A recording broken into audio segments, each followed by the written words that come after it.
Hello, hello, hello. You may be already asking yourself, who's this cool cat? This isn't the one that I barely hear, barely know of, but still strangely love Iron Man? No, I'm not him. Please don't ever compare me to him. I am Nightosity, or Marshall, or whatever the fuck you want to call me, and I'm probably the one who's known Iron Man the longest on Xbox, ever since Black Ops 1.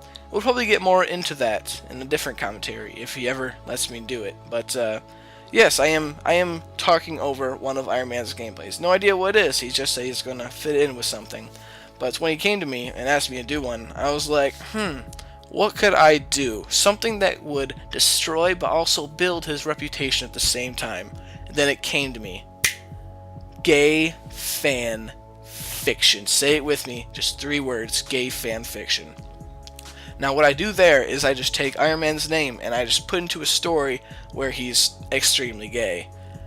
I know it's a hard concept to grasp, but I have 4 pages ready to read it to you. And I think without further ado, I think I'm just gonna get right into it because I've done this commentary about 50 times screwing up the intro, and I just wanna get into it. So let me just clear my throat, scratch my balls, and get right into this fucking mess of a scripture.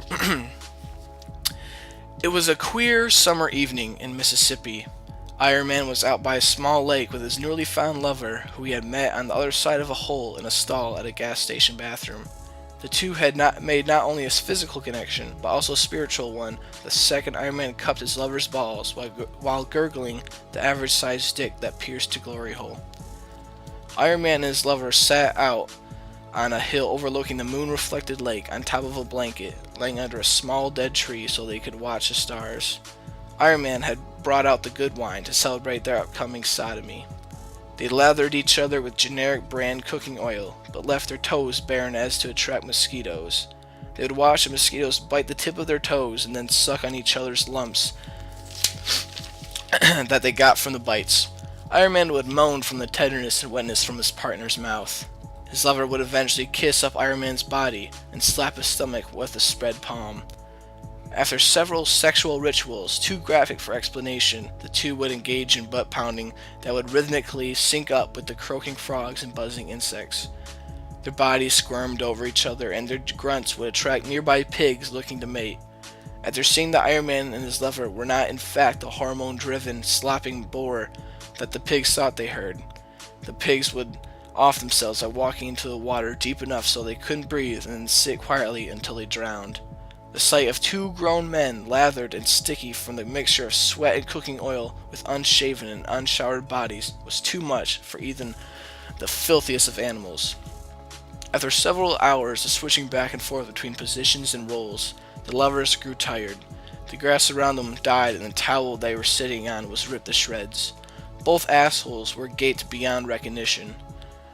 Legend says that they were both open so much that they can suck the air out of any room. They suffocated entire families just by passing through their vicinity. The two seemed to be in love, or that's how it seemed to Iron Man's lover anyway. To Iron Man, his partner was just a used-up cum rag now. He saw no more interest in something so blown out. So, as savage as it was, Iron Man slipped out during the night as his ex-lover slept. Iron Man didn't know where he was going, but he did know he was horny again. If someone were to ask him what he was going to do, he would tell them, to bigger and gayer things. And I title that Iron Man. Thank you. So on that note, I hope you enjoyed the video. I hope you enjoyed the gay fan fiction. My name is Nightosity, and I'm afraid to screw up the rest of the commentary. So I'll see you guys later.